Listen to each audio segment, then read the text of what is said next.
अमरावतीकरांनो, मला सांगायला तुम्हाला अभिमान वाटतो, आज देशामध्ये सर्वात जास्त विमानतळ जर कोणत्या राज्यामध्ये असतील तर ती तुमच्या माझ्या महाराष्ट्र राज्यामध्ये आहे.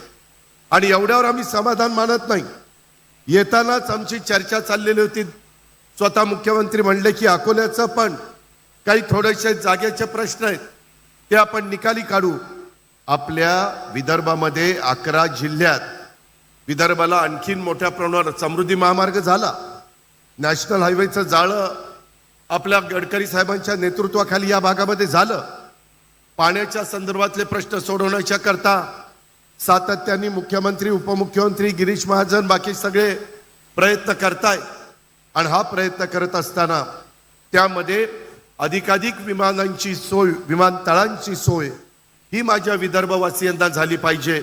अशा पद्धतीचा प्रयत्न आता गोंदियाला झाली, आपल्या नागपूरला झाली, आपल्या आता अमरावतीला त्या ठिकाणी झाली, अकोल्याला अशाच पद्धतीनं करायचा आमचा प्रयत्न आहे. गडचिरोलीमध्ये करायचा त्या ठिकाणी प्रयत्न आहे. महत्त्वाच्या सर्व ठिकाणी. आणि आमचं टार्गेट यंदाच्या 5 वर्षाचं असं आहे की आपले 36 जिल्हे आहेत, परंतु त्याच्यातले बहुतेक जिल्हे हे एअरस्ट्रीपच्या दृष्टिकोनातनं जोडले गेले पाहिजेत, जेणेकरून ताबडतोब जर तिथं पोचायचं म्हटलं, कुठल्याही प्रकारचा प्रसंग असतो त्यावेळेस विलंब लागू नये, अशा प्रकारचा प्रयत्न देखील आमचा सगळ्यांचा चाललेला आहे.